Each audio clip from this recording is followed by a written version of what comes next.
천국의 소망이란 제목으로 말씀을 나누고자 합니다. 여러분이 기도해 주시고 위로해 주셔서 아버지 장례를 잘 마치고 돌아왔습니다.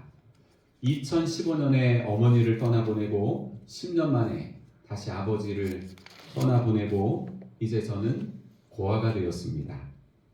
장례식을 마치고 시간이 지나면서 아버지의 부재가 느껴지고 또 함께했던 순간들에 대한 기억이 떠오르면서 착잡한 마음이 들기도 합니다. 게다가 아버지는 푸른마을 교회가 개척될 때부터 16년 동안 한 지체로 계셨기 때문에 교회의 역사와 함께한 추억들이 많습니다. 연세로는 94세이시니까 살 만큼 사시다 가셨지만 이별의 아픔은 어쩔 수 없는 것 같습니다. 하지만 이별의 아픔을 겪으면서도 위로가 되는 것은 천국에서 다시 만날 소망이 있기 때문입니다. 사랑하는 여러분, 예수 믿는 성도는 영생을 얻었기 때문에 우리 중에 누가 먼저 세상을 떠나도 그리스도 예수 안에서 다시 만나는 감격의 순간이 있음을 기억하시기 바랍니다. 아멘. 요한계시록 21장은 성경의 거의 맨 마지막 부분인데 모든 고통과 죄악이 끝나고 하나님의 백성이 영원히 하나님과 함께 살게 되는 완전한 구원의 상태를 묘사합니다.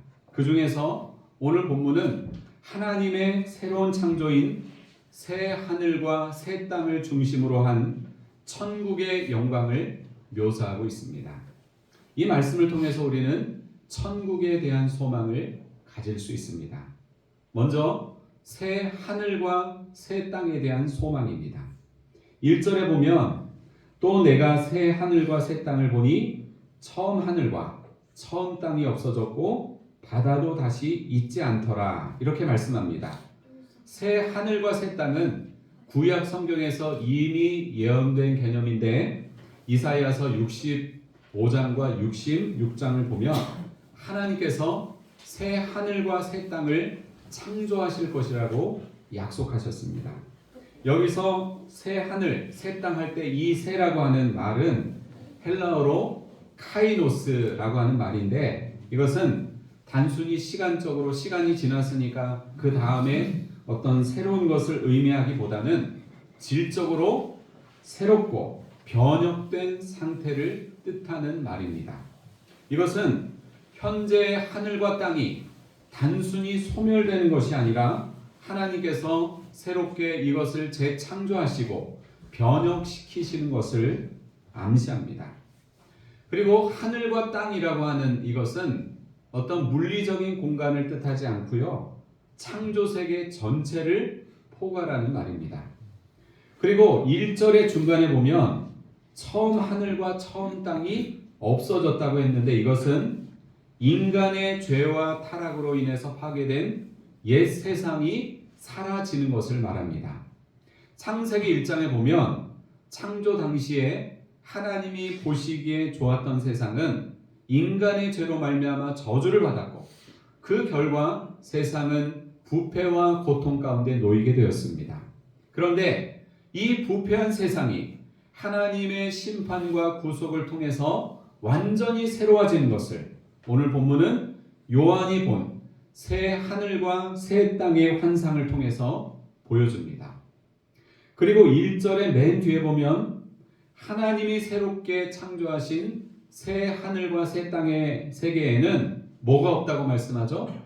바다가 없다고 말씀합니다. 요한계시록에서 바다는 악과 혼란 그리고 반역의 근원으로 묘사됩니다. 요한계시록 13장 1절에는 한 짐승이 바다에서 올라오는 장면이 나오는데 바다는 하나님의 백성을 핍박하고 악한 존재가 출몰하는 곳입니다.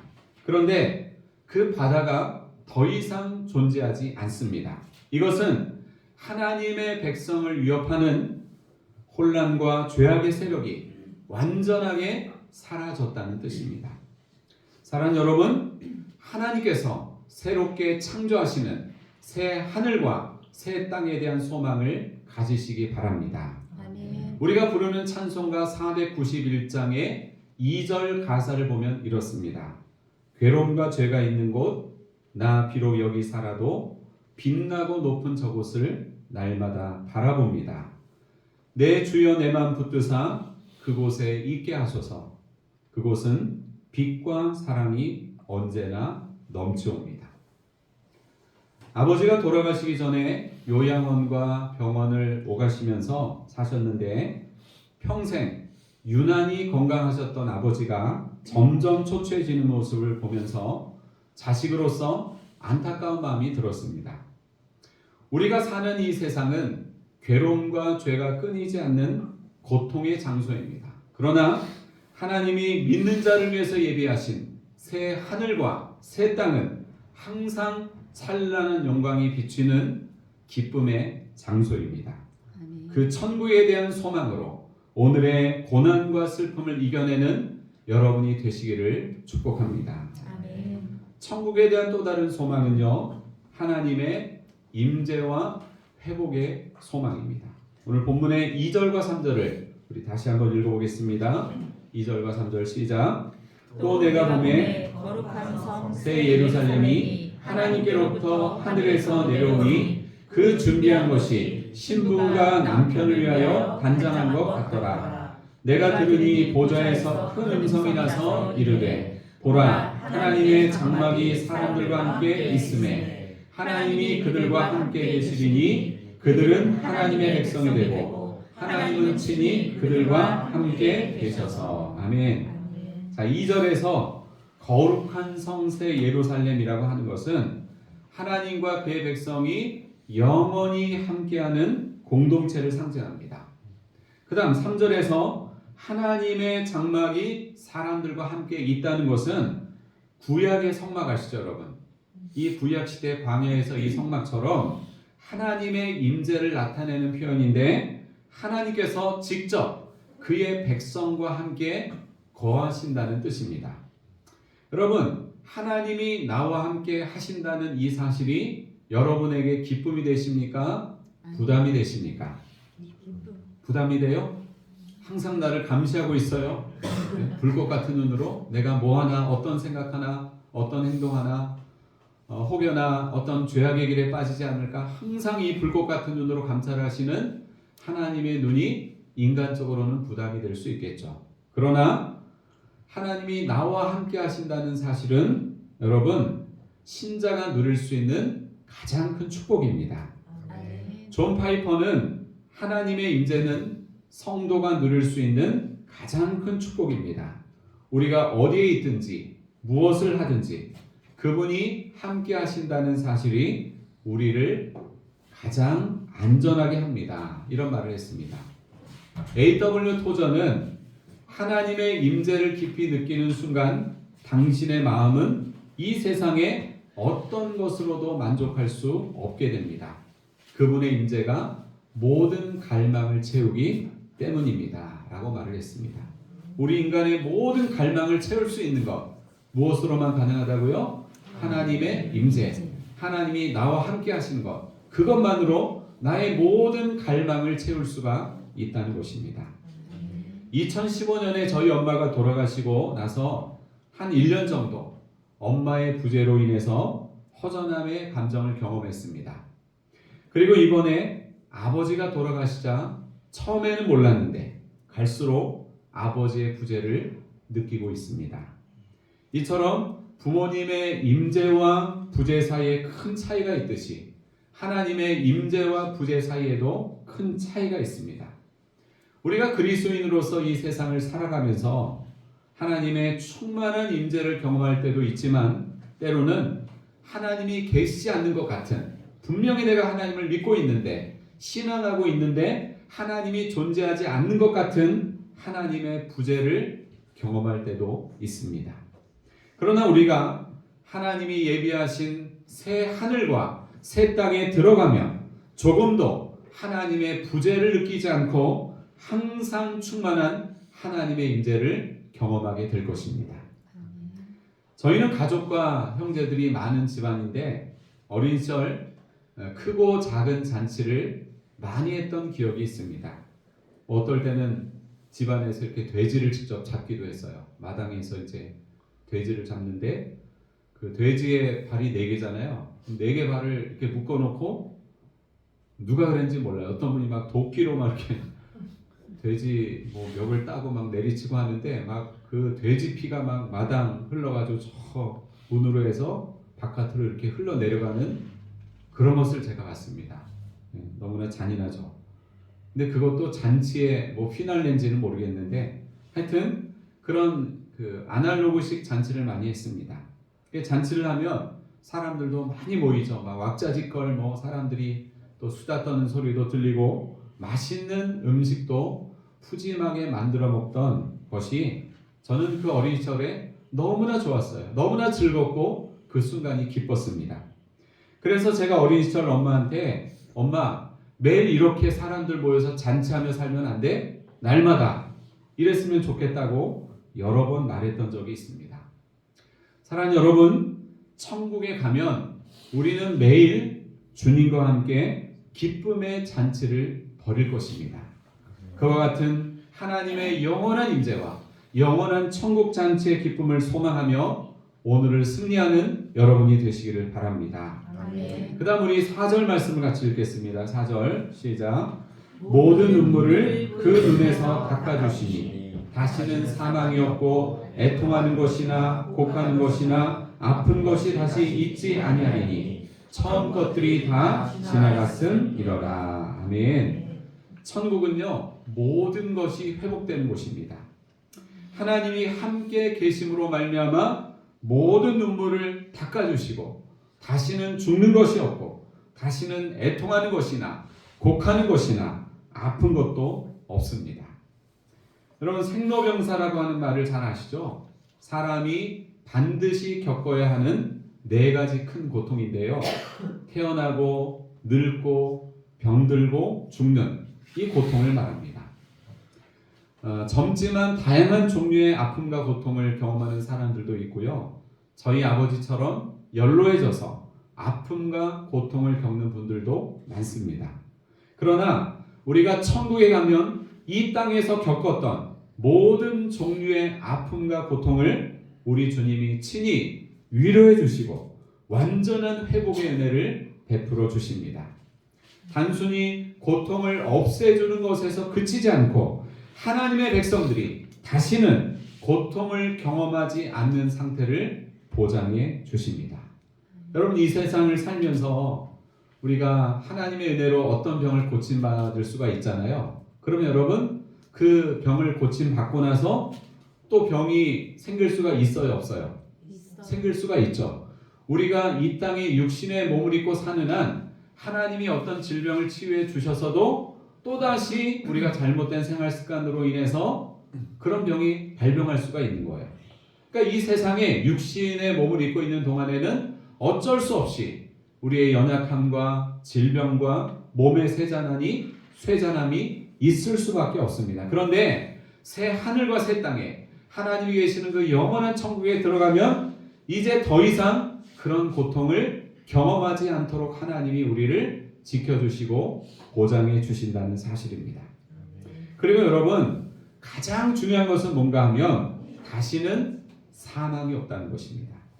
죽음이 없는 영원한 세계, 영원한 생명이 보장되는 그곳, 우리가 반드시 들어가야 할 천국인 줄로 믿습니다. 하나님의 임재와 회복의 소망을 붙잡고 살아가는 여러분이 되시기를 축원합니다. 천국에 대한 또 다른 소망이 있습니다. 영원한 유업을 상속받을 것에 대한 소망입니다. 자, 본문의 6절과 7절을 우리 마지막으로 같이 읽겠습니다. 6절과 7절 시작.